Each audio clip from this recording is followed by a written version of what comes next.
Hey, the Real HD Show is brought to you by Soundtrack Your Brand. Soundtrack Your Brand and its contractual relationship with ASCAP and BMI allows us to play all music, all rights reserved, in their expansive catalog. This show, on its many platforms, do not deserve strikes from copyright algorithms on social media websites because we have permissions. Also, the Real HD Show is brought to you by 17 USC 106, videos used for educational purposes only. Ooh, haven't said that in a while. Let's get to the intro.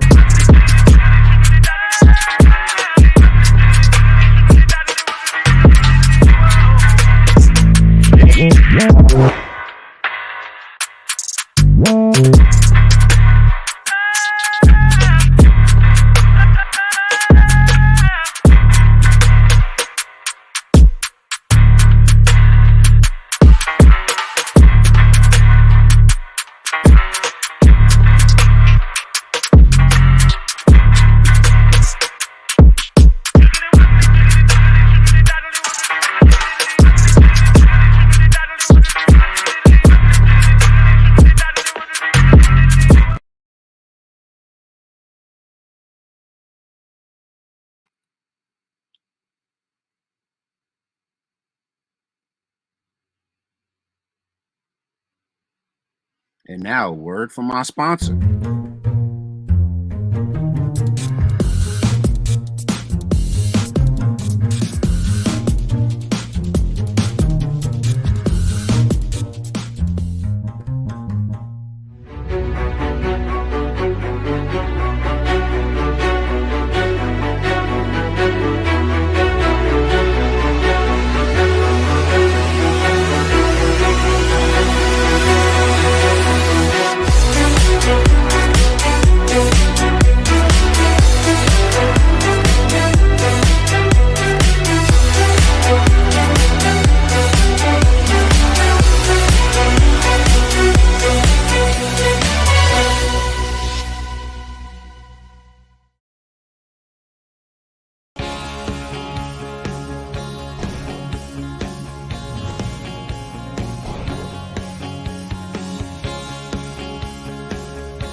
Hey, you have reached the Real HD Show, the higher discussion. Thanks for tuning in. This is Prime Time with a Purpose. And what do we do on the Real HD Show in case you are just joining or just hearing about us? We are Black First, so we are a revolutionary talk form for exploring, and we solve those chaotic headlines that exist in our world about our people through freedom music. And you can catch freedom music 7:30 to 8:30 every night in the backstage of the Real HD broadcast. The link will always be put on display on our various sites. We have about 5 Facebook sites. We have YouTube. We have Twitch TV. We have Twitter. We have Instagram. We have Mob Crush, D-Live, Trovo Nation. We are everywhere you care to be. We are the Real HD. I like that. I like the way I rhymed. I give myself a bomb. Yeah, man, that was kind of hot. But welcome. You know what I'm saying? Come on through. Take off your coat. Join us. One of the things that we always do before we start jumping into our Power of the People news segment is we start by giving homage to our ancestors and our elders and ancestors blueprint on the Real HD. And today's exhibit in our ancestor elders blueprint is the Buffalo Soldiers and their contribution toward founding the state of California. Real HD Show. Check it out. Buffalo Soldiers. Hello, welcome to the Daily Bell Ringer. Please don't forget to subscribe and take a look at the questions down in the description. Also, don't forget to check out dailybellringer.com where you'll find more resources that go with many of the Bell Ringer videos. Buffalo Soldiers were African American soldiers that were members of the 9th and 10th U.S. Cavalry and 24th and 25th U.S. Infantry that served in the wake of the American Civil War. After Abraham Lincoln issued the Emancipation Proclamation during the Civil War, African American regiments of soldiers were formed that aided in the Union's effort to defeat the Confederacy. Among these regiments was the famous 54th Massachusetts Infantry. As the war came to an end in 1865, these regiments, like many others, were disbanded. But also, as the war ended, Americans began to turn their attention to the West and follow what they believed to be their manifest destiny to control and settle the western frontier of North America. In 1866, Congress passed the Army Organization Act, which called for the creation of all African American regiments to protect settlers heading west. Their orders included capturing cattle rustlers and protecting stagecoaches, wagon trains, and railroad crews as they built rail lines heading into the western plains. Also among their duties was fighting off any threats posed by Native American groups in the area and removing Native Americans that resisted. Interestingly, many of the men recruited to serve in these regiments were formerly enslaved people themselves, and now they were ordered to remove another minority group by the government. In 1867, the 9th U.S. Cavalry was formed in New Orleans, Louisiana, and then trained in San Antonio, Texas. They would be tasked with protecting the road from San Antonio to El Paso. At the same time, at Fort Leavenworth, Kansas, the 10th U.S. Cavalry was being formed. Shortly after forming, the 10th was ordered to Fort Riley, Kansas, to provide protection for the Pacific Railroad, which was being built. Soon, both the 9th and 10th Cavalries would see action fighting against tribes such as the Comanche, Cheyenne, and Apache, as these Native American groups attempted to protect their lands. The African American troops soon were given the name Buffalo Soldiers by the Native Americans, as they likened these soldiers' black hair to that of the buffalo, and too they saw how brave and tenacious these soldiers were, again comparing them to the buffalo. From 1867 to 1890, Buffalo Soldiers made up about 20% of the entire U.S. force fighting in the West against Native American forces. During this time, Buffalo Soldiers would be involved in over 170 battles, not all being against Native Americans, as many times they were assigned to keep the peace between settlers moving into the West. In all, 23 Buffalo Soldiers would receive the Medal of Honor for their bravery. As I mentioned earlier, Buffalo Soldiers did not only fight Native Americans, but they also served in many other capacities, especially after the conflict with Native Americans began to subside in the mid-1890s. During this time, some of the first national parks were being established in America, and the Buffalo Soldiers took on the task of protecting the parks, fighting wildfires, chasing out poachers, and building roads through the parks. They were among the first park rangers at Yosemite and Sequoia National Parks in California. In fact, the hat that you see National Park Rangers wear today, as well as by Smokey the Bear, is patterned after the hats worn by the Buffalo Soldiers. This style of hat is known as a pinch top or Montana peak and helped to keep rainwater from setting on top of the hat. At Yosemite, Buffalo Soldiers would be responsible for building trails, including the trail to the top of Mount Whitney, the highest mountain in the contiguous United States. At Sequoia, they would build wagon roads that are still the pathways today leading through the park.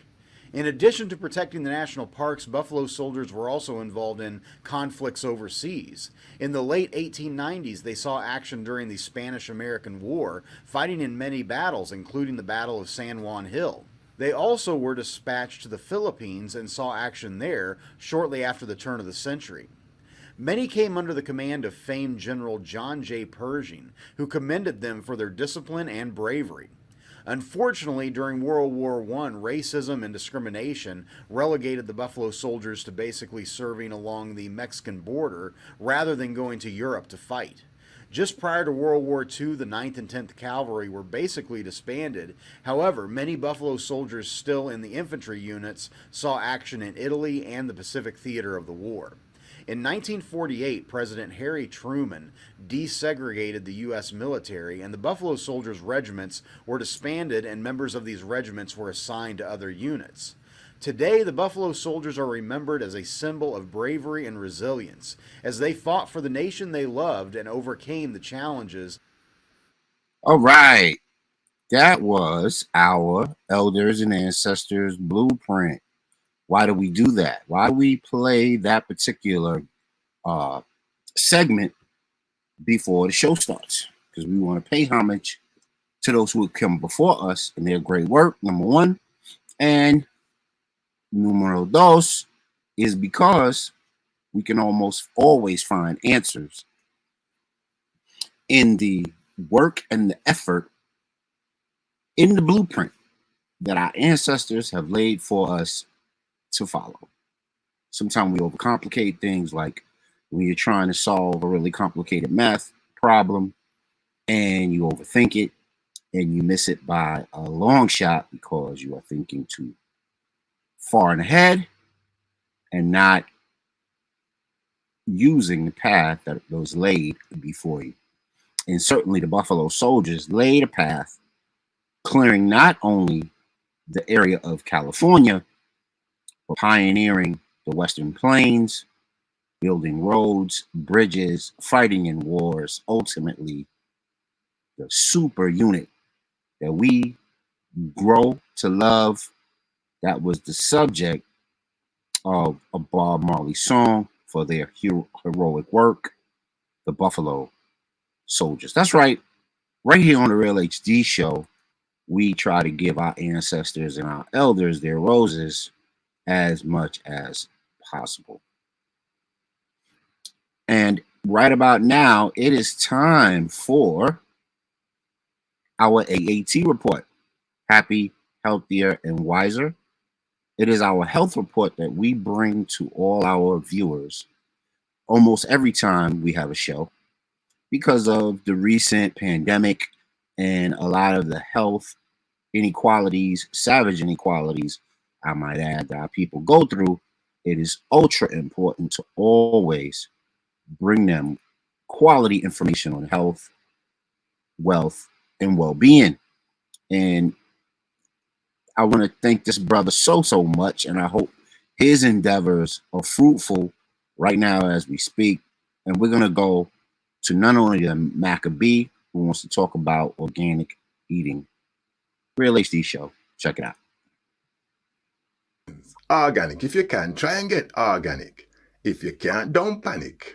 Organic. If you can, try and get organic. If you grow your own, you're on it. Organic. Should be no pesticides. Organic. Should be naturally fertilized. Organic. No chemical for inside. Organic. Like nature provide. Tastes better and got a better flavor. Real organic food is something to savor. More nutritious, I would say delicious. For the environment, it is a savior. I know what you're saying. It's expensive, but health is wealth. It is what it is. A little bit can go a long way. So get what you can. That's what I say. It makes more sense, more nutrient dense. I'm talking from experience. Me feel that my body is worth the expense. My budget for my defense. But don't panic, here's the next thing. You don't have to buy organic for everything. Some fruits have thick skin, no pesticides in, and some no need pesticides for growing. Reality me have it out the thing. Some use organic for marketing. Check it out, do some researching. Remember, your food is your medicine. I want me eat Wednesday. Yes, I am. Yeah, so that was Maccabee giving us or buy organic. Now, some people run from that. Some people say, "Oh man, I'm not trying to buy organic. That stuff tastes like left foot, right?" And then some people say, "Well, I'll buy it, but I'm not too sure what to do, or how to do, or where to do." Start with the garden variety salad that always works, farm to table, right? Start with the most organic things that you can have that are simple and build your way up. If you don't have land that will support you growing, start a relationship with those who do. You probably know someone in your immediate area that has an organic base, meaning they have soil, they have organic plants growing, and you can partake in that. Why am I asking you guys to do and be organic? We're talking about being organic because it's cost efficient, number one. You know, we're in an inflation or what they call a stagflation, right? Where everything is super expensive and there are no signs of slowing down, and all the supply chains are dictating the same sort of inflation.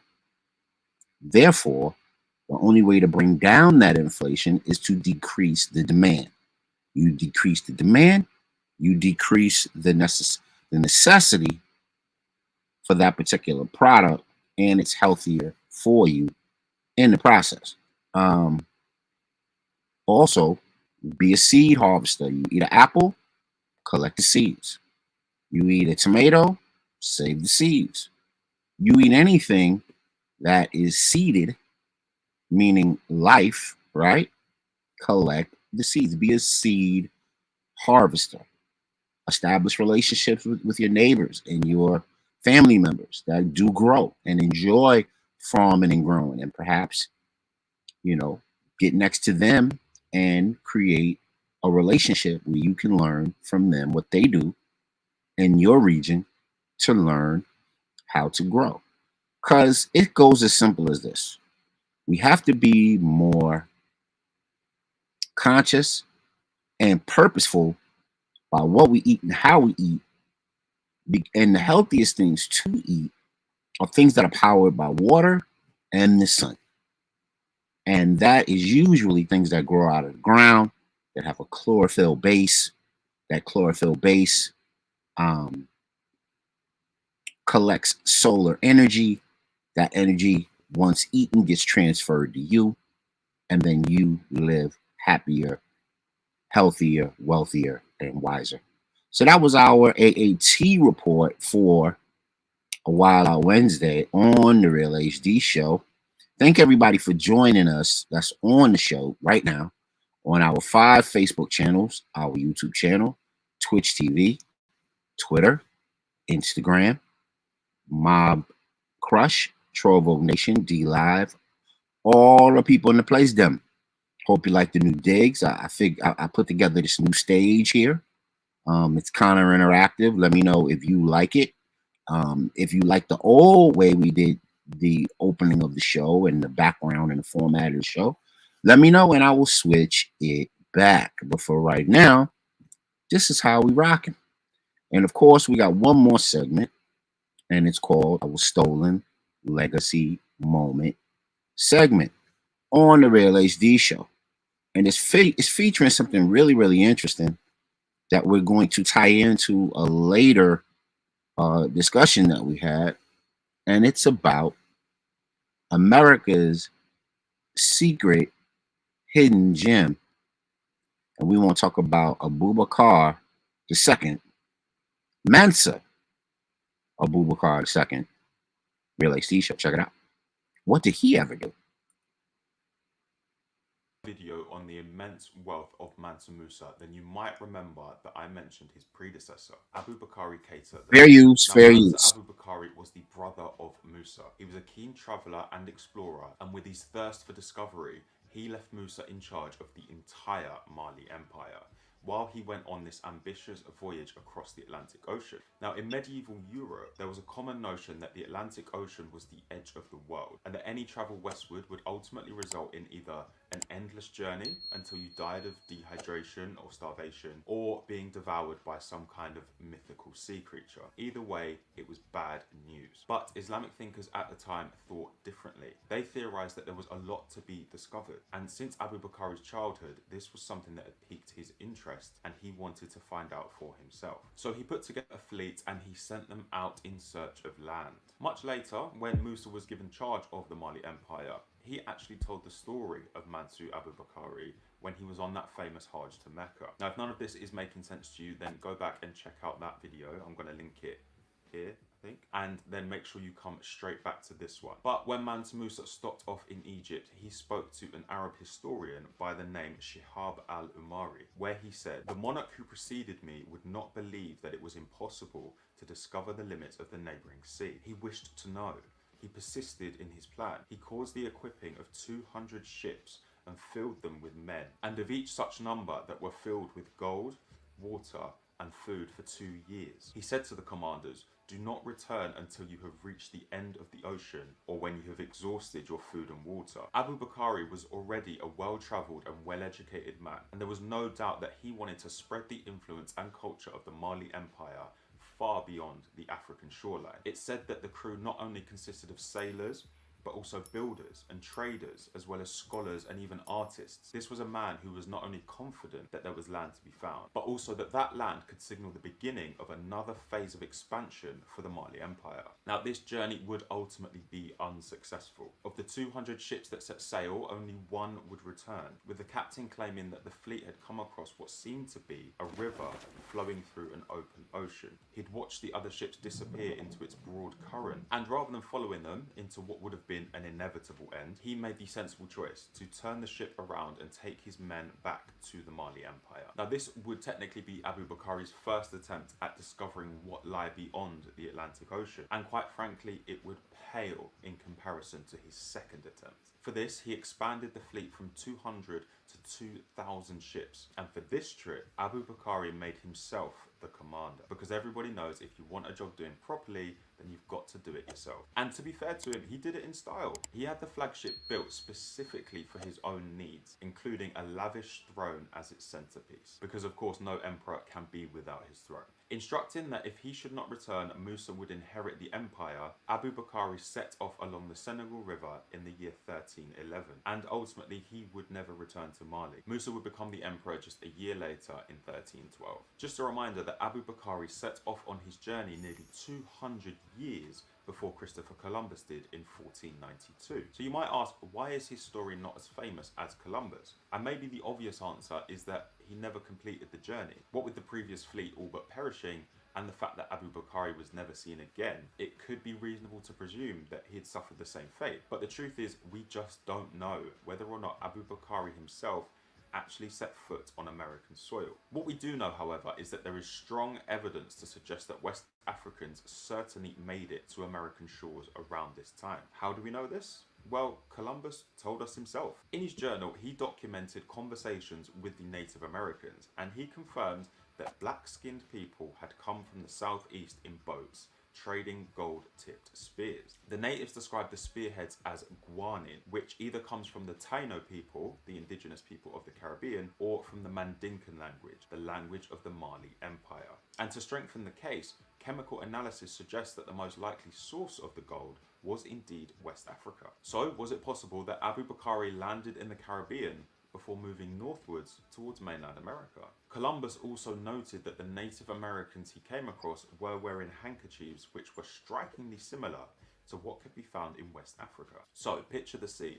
You're Christopher Columbus, and you've just completed the journey that will give you legendary status back home in Italy and throughout Europe, only to hear stories from the locals that black-skinned traders had visited them long ago, leaving them with goods that quite literally wouldn't be out of place in West Africa. How confident would you be that you were in fact the first foreign contact they'd ever had? Okay, so Columbus wasn't the first person to discover the Americas. So what are we saying? Maybe the first European? No, not even close. In the 1960s, Viking settlements were found in Newfoundland, Canada, which predate Columbus by 500 years. And this also supports a lot of Norse tales, particularly that of Leif Erikson, or Leif the Lucky as he was known, who was an explorer most likely from Iceland. And an Irishman by the name of St. Brendan the Navigator is thought to have made the journey around 500 years before that. Now, to be fair, the story goes that he was in search of the Garden of Eden, and this one is shrouded in mythology and mystery. But we can know with a fair amount of certainty, and pretty much by his own admission, that Christopher Columbus wasn't the first. So look, you could argue that Abu Bakr Keita II was just another in a long list of travellers setting out across the Atlantic. And that's fair enough, but then maybe the same argument could be made for Columbus. If you've somehow got this far and you don't know the incredible story of Mansa Musa, then go and have a look at this video. Oh, and don't forget to drop a like on this one and on that one, and subscribe to the channel if you're enjoying the content. Hey, we are back, Real HD Show, and that was, let me fix the resolution. That was, let me make sure I have this right. A stolen legacy moment. And a stolen legacy moment was about Abu Bakr II and his voyage to the United States. And you can find more information with this book right here, Nile Valley Contributions to Civilization by Anthony Browder. And you can even find links on YouTube to Anthony Browder on the Rock Newman show, detailing how he sailed, how Africans, not him, but Africans sailed to the Americas in prehistoric times. Also, I want to share my screen and give you one more reference for good measure. There's another one. If you don't believe me and you don't believe Black historians, you can check out Dawn Voyage by Michael Bradley. That is the researcher. He does an excellent job of breaking down the several errors and several historical times when Africans have set voyage across the Atlantic Ocean. The Atlantic Ocean at a certain point wasn't even called the Atlantic Ocean. It was called the Ethiopian Ocean. For those who are nerds like me and want to reference those cool things, the Ethiops or the Ethiopian Ocean is what Europeans of yesteryear called that ocean, because their life existed along the base of the Mediterranean. They never bothered and ventured to cross over into the Forbidden Lands, only because they believed that would mean that they would be sailing to the end of the horizon and their dumbasses would sail off the cliff or sail off the earth. Crazy, right? I know. You know, YT folks, man, palm colors. They, you know, them palm folks, all those palm folks and their mythos, you know, their urban legends of sorts. You know how they get down. Let us know if you get down with our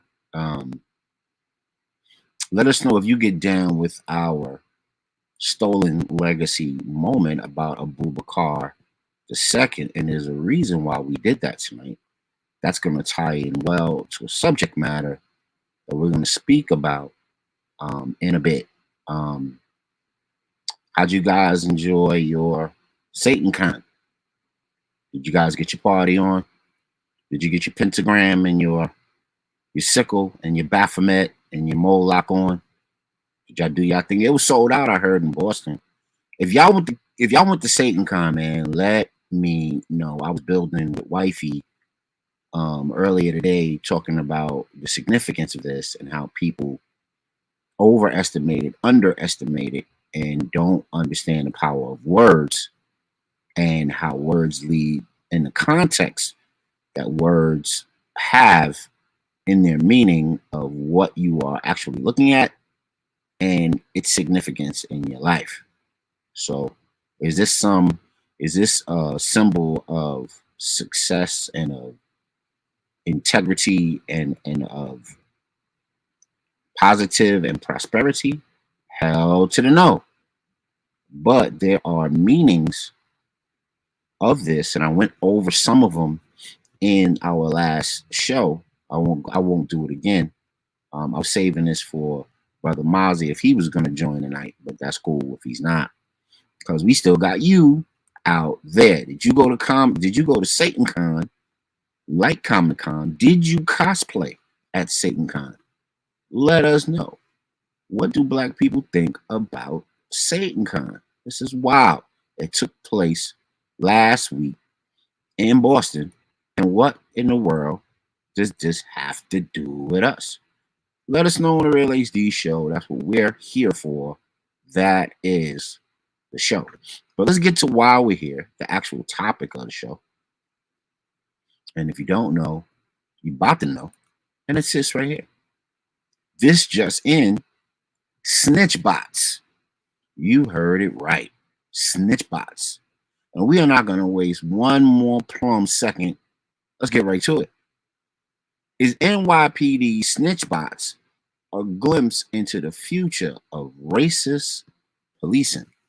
The Black Mirror-esque dogs were creepy as hell, but we've got more to worry about. So I'm going to read a little bit of this byline here. You guys can find this in the Huffington Post, Black Voices. New York City Mayor Eric Adams and the police commissioner of New York City use this as a tool, the snitch bots, or the robots for that matter, for safeguarding our modern city and forward-looking world. The rest of us, however, are panicking, understanding how robots will roam the streets, carrying out what will inevitably be some pretty racist policing. DigiDog, as one of the robots, is rejoining the NYPD after having its contract cut in 2020 due to overwhelming complaints that it was creepy. Quote, a few loud people were opposed to it, and we took a step back. That is not how I operate. I operate on looking at what's best for the city. So that's optics. So that's what Mayor Eric Adams is talking about, optics, right? So they use this animal, this four-legged animal, robot of sorts, right? Let me get a pic of it up. Let me see. Let me pop it up there. That's not the one we want. We want tonight's show. No, with me, family. We're gonna pop this up.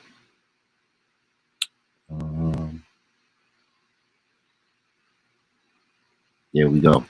All right. So we got it. So okay, there we go. So that's what your police dog, robotic police dog, looked like. And they first used it in an attempt to, when a garage collapsed, to see if that could help people and help police and EMT and firefighters find survivors. And then they basically put it back on the shelf. But we're going to go back to that major picture, because that's another robot. Here is your DigiDog, is what they call it. And here is another central intelligence robot unit that they are using. Now, this central intelligence robot unit will probably replace a lot of 911 call centers. So let's get ready for that. These are going to take and replace jobs. During its initial period, the DigiDog was used once during a Bronx home invasion where two men held victims at gunpoint and burned one victim with a hot iron. Both suspects reportedly fled the scene. Okay? It says four-legged remote control bionic structure. How about that? Damn bionic, right? We can't help people from getting their knees blown out, but we can make dogs robotic, right? The four-legged remote control bionic structure is expected to make a comeback as a safe way for police to intervene during intense armed hostage situations. See that? So now what these robots were originally purpose for was recon. Now they're in the middle of hostile moments with suspects. Okay. 2 70-pound robot dogs cost the department almost $1 million, and are reportedly equipped. And this is what you need to know, family. These dogs cost two robot dogs. Cost about $1 million, and are reportedly equipped with cameras, lights, two-way communication technology, allowing police to collect surveillance, determine whether a potential volatile situation is safe for police intervention. NYPD is also planning to pilot 2 other surveillance bots, one is which is a K5 autonomous security robot some are calling SNITCH bot. Okay, here we go. Because it's equipped with dozens of microphones, 360-degree cameras, sonar, and license plate reader. Okay. The plan is to autonomously patrol Times Square, subway stations, which doesn't sound terrifying and disaster prone at all. Of course. So that's the sarcasm in what is happening with that. So there you go. Let us know in the chat.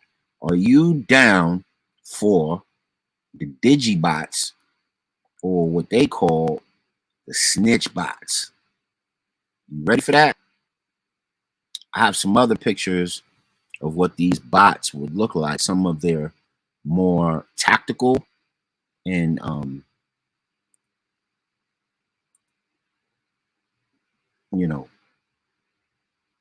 I guess harm based or offensive based bots. Here's another one. Yeah, that looks fun, right? Who wants to? Who wouldn't want to go up against that after you got your bagel and your orange juice and all your coffee in the morning, and then that cat running up on you talking about you owe parking tickets? You know what I'm saying? Crazy. Or even this joker running up on you talking about you owe parking tickets. And what happens when that joker is speaking from a central command center at you? Yo, you owe $1,500 in parking tickets. And no, we can't let you walk into this subway station until you pay them parking tickets. All right? Interesting. And then, of course, last but not least, we have this particular gem that's in the same line as the Digibots. But this one was a 2017 prototype that more resembles the movie RoboCop, right? Kind of looks like Ultron from the Avengers and shit like that. You know what I mean?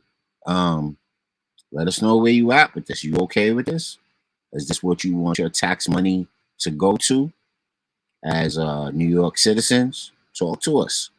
It's interesting that New York rolled this out. I thought they would have done this in a more low-key city, tested the response, and then put it out there once we knew, and once they knew how all of this would be received and whether there would be a panic or not. I guess they're at the point now and they don't care. Matter of fact, a couple months ago, I did a show where there was a concert, a rap concert at the Apollo. I think it was a Drake Busta Rhymes concert. I'm not sure. I want to say it was a Drake concert, and you had the NYPD out there with instruments recording people, drones, if you will, digibots, if you will, outside of the Apollo Theater, recording the audience that left that particular venue that night. And I don't know if they were looking for a suspect. I don't think that they were doing any liaison work because they weren't interacting with anybody in a community. They were just standing there. So that tells me that they were doing some recon-based work or either looking for someone.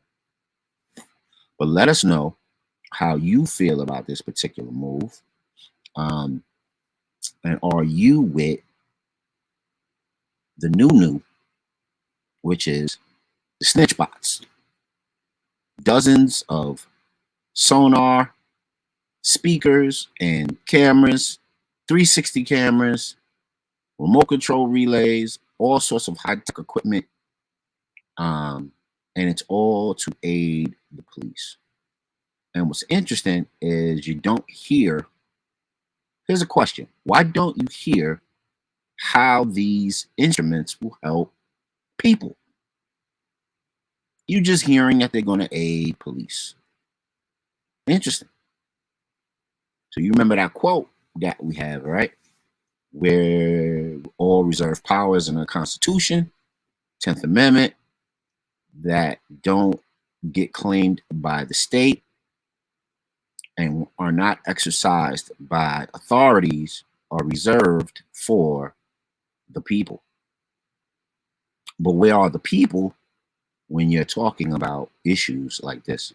How many people in Kew Garden, Queens, Gun Hill Road, the Bronx, and Bed-Stuy, Brooklyn agreed or voted on digibots hitting the street and aggressive policing?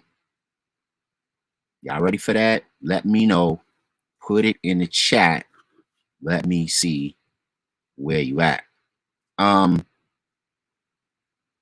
There's something else going on right now that I want to get to that I didn't have a chance to get to on Monday.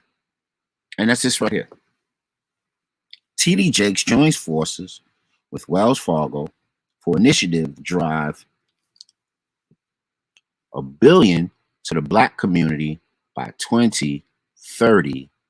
The faith leader strategic partnership with Wells Fargo aims to drive economic viability and inclusivity in communities across America. So that's interesting. That's interesting, especially with the bank meltdown that's happening all over the country and the world. How is this going to be possible? I thought all the financial institutions are crumbling. I thought the dollar was crumbling. I thought we were in an economic panic, but TD Jakes can bust a move and make it happen. And then, why would this particular company? Hit me up in the chat, family, if you guys know about the terroristic history of Wells Fargo. So Wells Fargo, once upon a time, had to seek a settlement with the Department of Justice, resulting in $175 million in relief for homeowners who had to resolve their fair landing claims. Now, what is that about? That's about Wells Fargo being a predatory subprime lender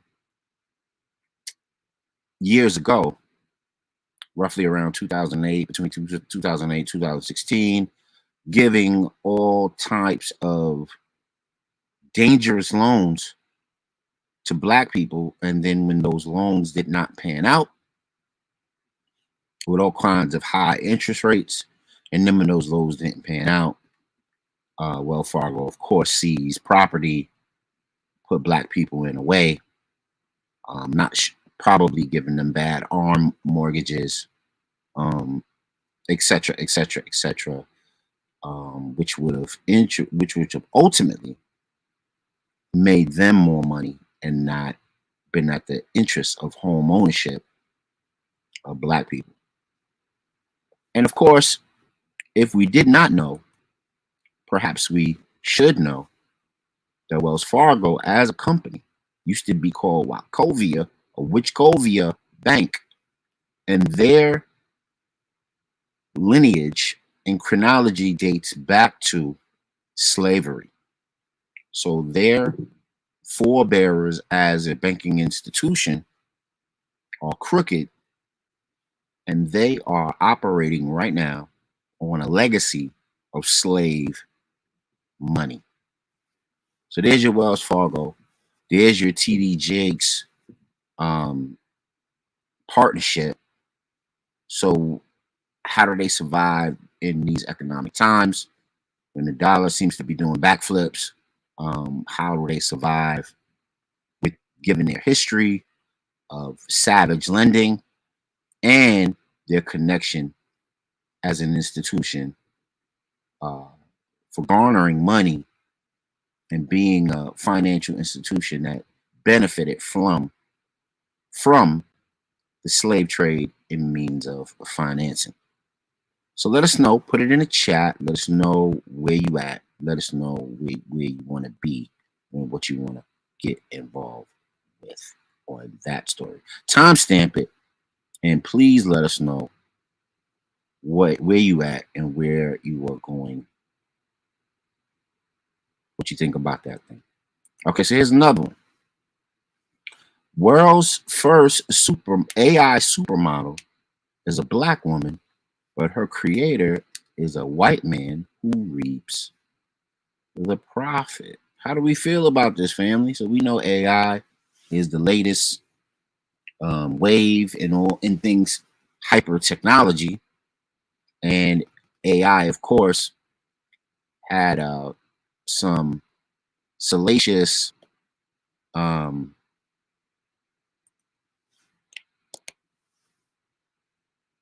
instances of recent where AI has convinced people to kill themselves. AI has sought a lawyer because AI believes that it is a sentient being that has rights. And AI has said ChatGPT AI, Bing AI, Google AI, right, has offered to eliminate humanity in many, many words. I'm going to get to this because I want to read some of the comments behind this story because I think they're interesting and I want to know what you guys think as soon as this loads up. Let's hit the messages. Bear with me, family. It's coming. Boom. Okay. Got it. All right, here we go. So Black Enterprise Shooter, a South African model created by artificial intelligence, is the world's first supermodel, AI supermodel, okay, in the realm.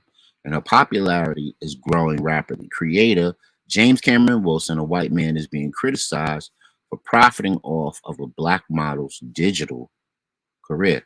Shudu has been featured in Vogue, Hypebeat, V Magazine, WWD. In the first 2 years of her career, was named one of the most influential people of the internet by Time. Let's read what some of the comments have to say about this. One comment said, "This is a moment to say, wow, congratulations. What a creation.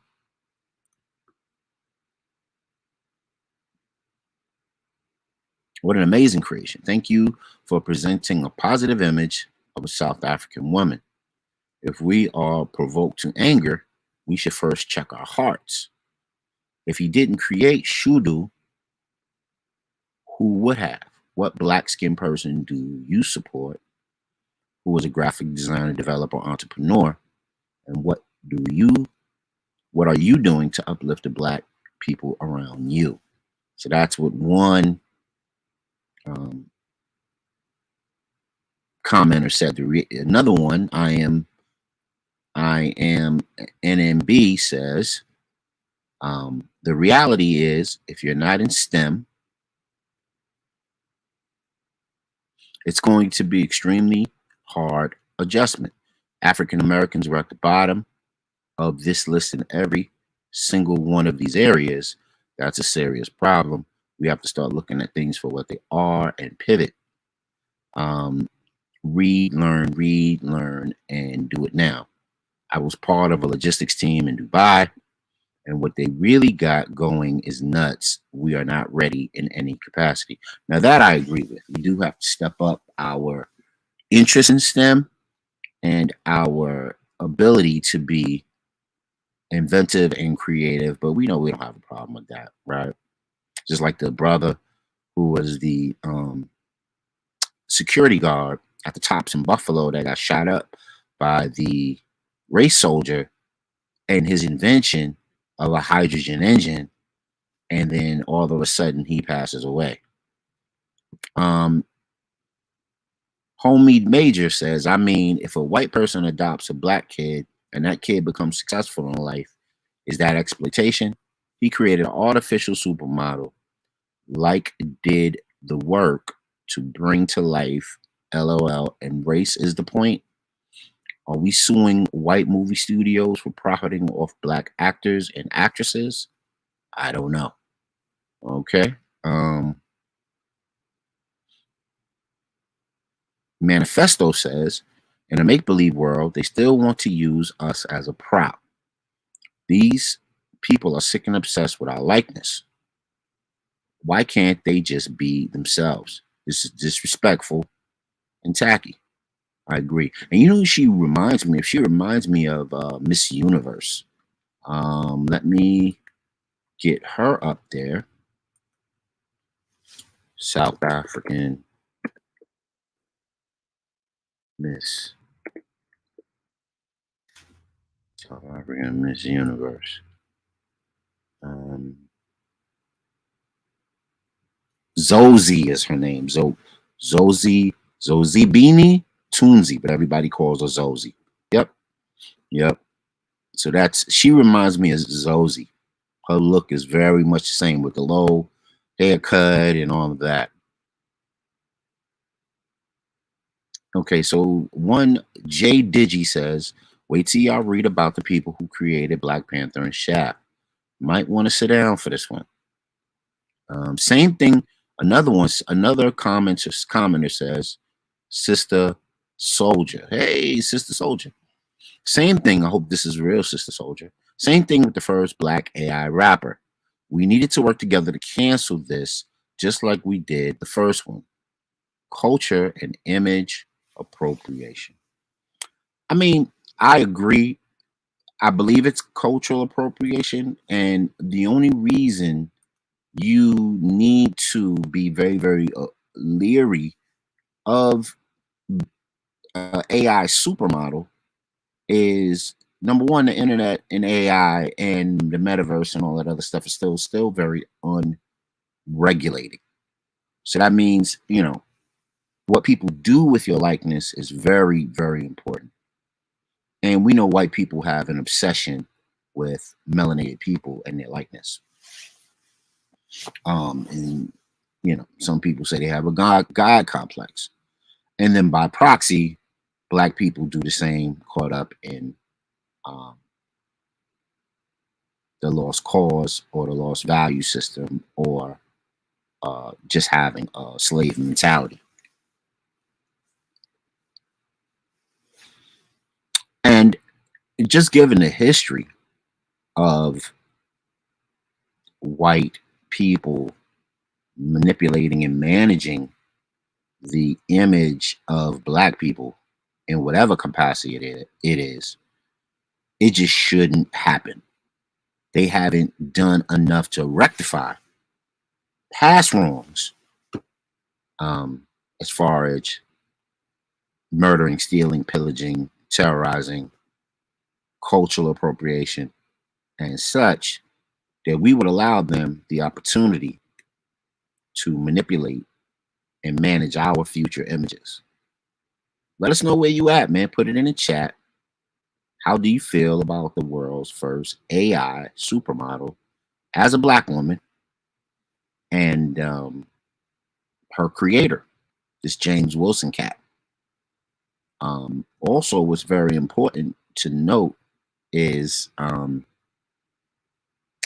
all of the intersectionality that is so contentious right now amongst people all over the world, whether you're LGBTQ or you want to be an empowered black woman, or you're fighting for men's rights, or whatever part of the spectrum that you hold on to, and whatever corner that you stand in, it was all hinged off of the likeness and empowerment of black women. Don't forget that. That was the linchpin to all of it. The gay, lesbian, trans, queer, and all the other acronyms that follow wouldn't be a thing if it wasn't for the crucified image of Black women and what it meant and how many coattails were riding on that and benefited from that appropriation, number one, and the civil rights strides that our folks made throughout the decades of the 20th century. So, let us know how you feel. What is your take? Let us know. Let us know. Let us know. And since we're talking about intersectionality a little bit, I'm going to show you guys something. Power to the people news. Wait, what just happened? This just happened. 1 in 4 teens identify as LGBTQ, according to a CDC study. Fewer teens than ever are identifying as heterosexual. That's interesting. According to a recent study from the Center for Disease Control, the CDC study found 1 in 4 high school students identify as LGBTQ. Part of the reason for this number could be so high that a lot of teens were asked for the first time if they were questioning their sexuality. So what I want to do is I want to pop it in. I have it in my bookmarks. I want to pop it up and I want to read just a bit of it to you so that you guys can be abreast and aware of what this article is about. Who would have ever thought? And they said it was up from years. They said the statistic of that was up from years ago. 30%, up 30% from decades past. Really interesting, really crazy. How do you guys feel about it? Let's go with it.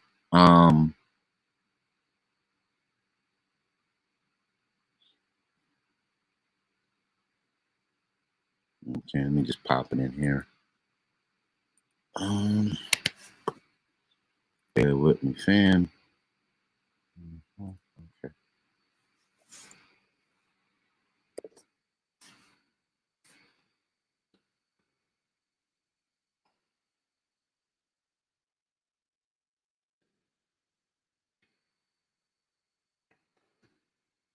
Just pulling it up right now.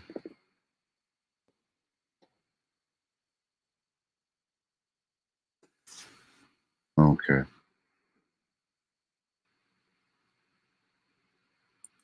Okay, here we go. So it says the CDC surveyed 17,000 students in 150 high school nationwide, and those numbers from 2021 show that 26% identified as LGBTQ, 12% identified as bisexual, 5% identified as questioning, 3.9 identified as other, 3.2 gay and lesbian, 1.8 said they didn't understand the question. Quote, most teenagers do not feel normal. They're different and they're struggling. And I think some of their struggle of being a teenager has just come together with these issues of gender and sexual identity. And so I think there's a lot more openness in conversation. One commenter had that to say.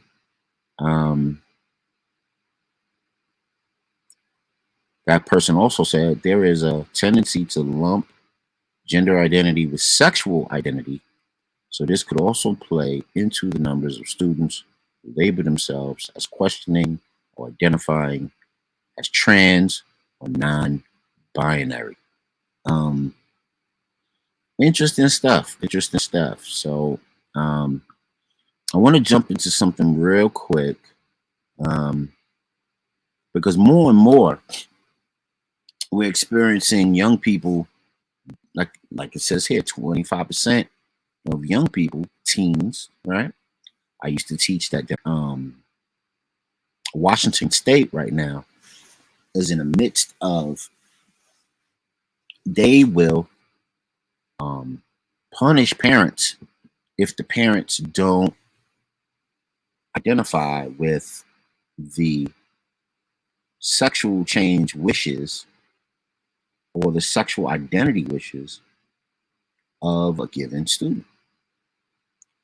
I don't know if you guys know that. So if you have a kid and they're in high school and they're awkward and they're exploring what they're trying to do and they don't like the impetus or the parenting that you put forth, they can report it.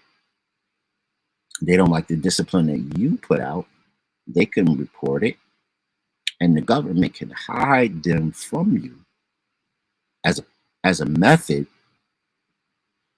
of quote unquote protecting the kid. And it's due to a doctrine of something called parents patriae. Okay. Um, so I'm showing you this article right now on the screen. Court upholds removal of child from parents related to child's transgender identity. The facts are complicated and involve a good deal more than just disagreement as to gender identity, which seems to me like an important controversy. Now, what's parents patriae? Parents patriae, which gives them the right to read, which would gives the government, whatever local government it is,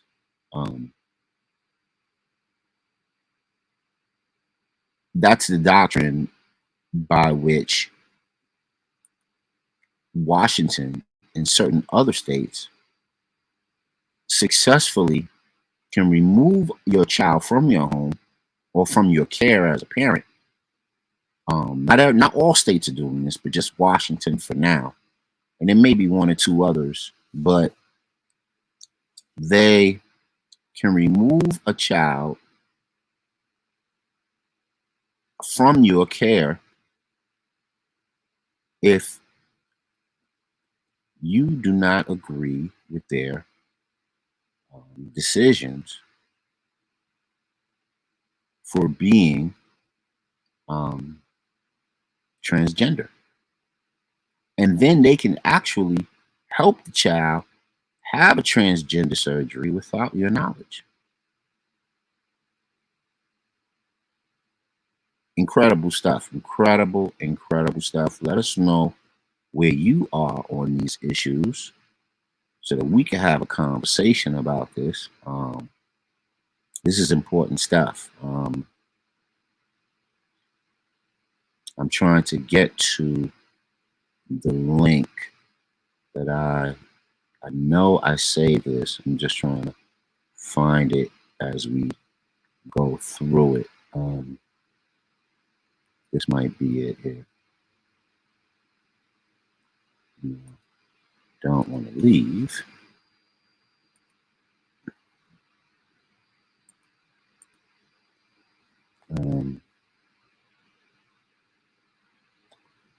Give me 1 second, family. I am just looking for this info for you, and then we will get to some good convo on this because it's very important that you guys should know this. And then there's another part of this that you guys should know as well. That they will fight tooth and nail for these things because it's popular and it's in all of the TV shows and it's all over their internet and social media platforms that they frequent, and it really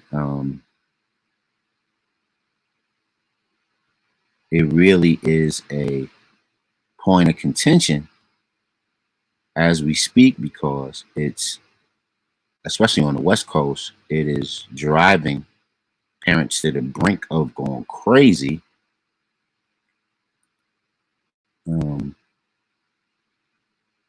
Okay.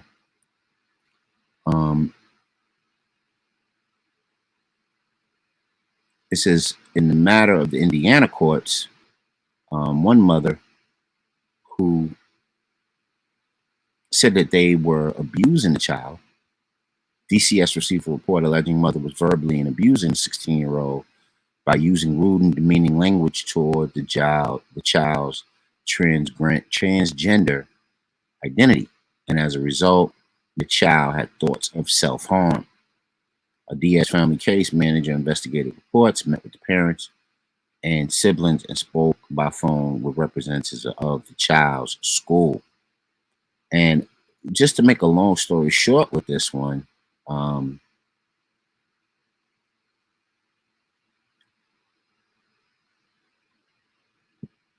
one of the arguments that this family had about losing their child is that the court can't take away the child's and the family's religious right. It says, thus the child continued removal from the home was not based on the fact that the parents did not accept the child's transgender identity, but the reunification is not contingent on the parents violating their beliefs and affirming the child's transgender identity. We conclude that the dispositional order does not impose a substantial burden on parents' free exercise of religion. So that means you mean to tell me my child doesn't have to follow the religious fortitudes that my family covets if and when it impedes their sexual freedom, their sexual identity freedom.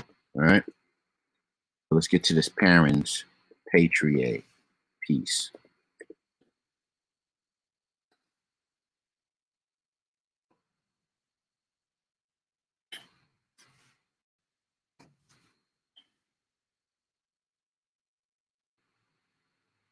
Okay, parents patriae, the government or any other authority regarded as the legal protector of citizens unable to protect themselves.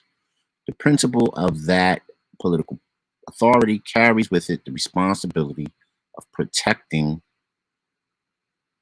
the protection of citizens.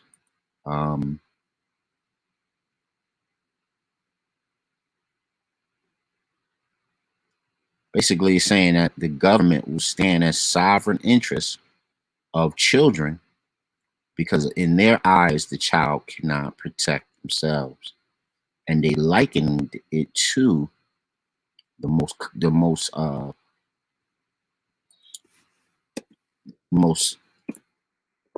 guess controversial form of parents patriae is intersex children that are questioning their gender identity and what that means for the child. Okay, that was the one I just read. Yep. And is this the one here? Okay, yeah, this is it. Okay. Public health, parents patriae, and sex. This is you can have regulation of hours of labor of a woman's full age and general employment. Court decision in 3 states: Massachusetts, Oregon, Illinois. The Oregon case decided both Supreme Court and federal courts before our 14th Amendment was concerned. And also, what's interesting about this is the Tennessee is fighting the Department of Justice over this very issue. Let's put that up on the screen. DOJ sues Tennessee over ban on gender affirming care for minors. So Tennessee doesn't want it at all. And of course, if the minor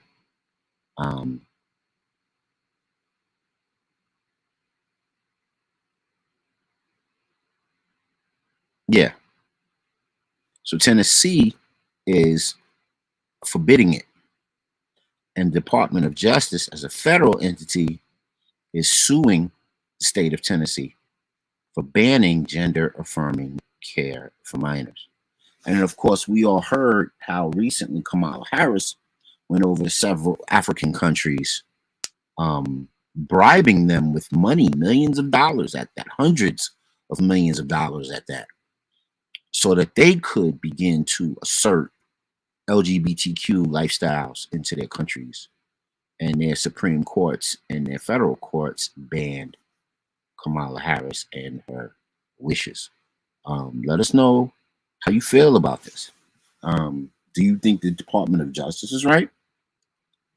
Do you think Tennessee is right for banning gender-affirming surgery for minors?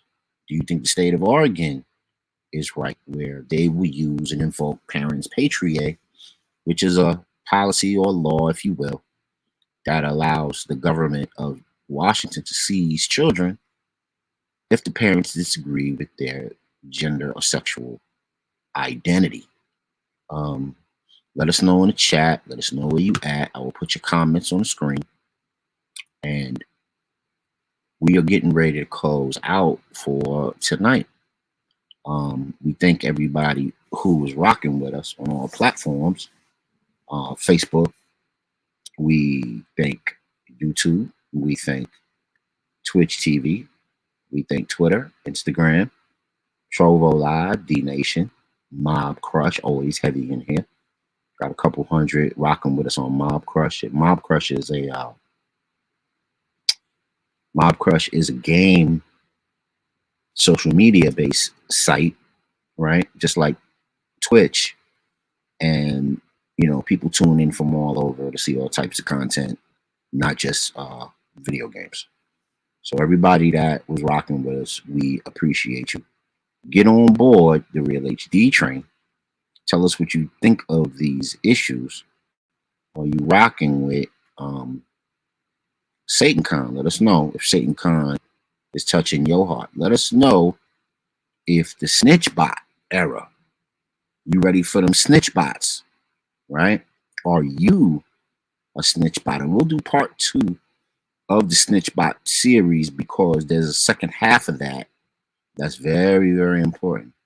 And you could become, if you're not careful, you can wind up becoming your own version of a snitch bot. We'll tell you more about that on Monday.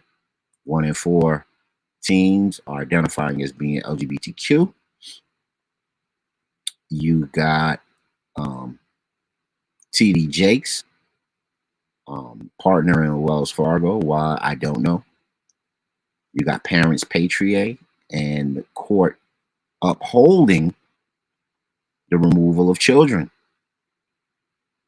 from their families because of disagreements over sexual freedoms. Let us know where you at. Put it in the chat. Like, share, subscribe. And as always, peace and walk with power. We love you. Get with us on Monday. Madness Monday, Real HD Show. The higher discussion. All right, y'all. We out. Love on each other.